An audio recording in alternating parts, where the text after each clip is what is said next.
কিছু কিছু শাশুড়ি আম্মা আছে সারাদিন খাইব লইব ঘুরবো বালাই, যেই পোলারে দেখবো ও মা হ্যার মতো রুগী আর এই দেশে একটাও নাই। 12 বছরা রুগী আয়, বিছনাতে উঠতেই পারে না, হাত পাও লাড়তেই পারে না।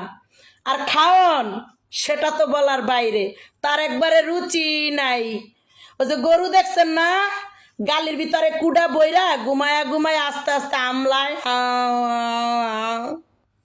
মনে হয় একেবারে হ্যাঁ খাইতেই পারে না, হ্যার একেবারে রুচি নাই, হ্যাঁ একেবারে খানাদরির ভিতরে ঠাডা পড়ছে। কি আছে না এমন শাশুড়ি আম্মা 2-1 জন আছে? থাকলে বোনেরা আমার একটু কমেন্টস করে কয়া যাস তখন কার কার ঘরে এমন শাশুড়ি আম্মা আছে।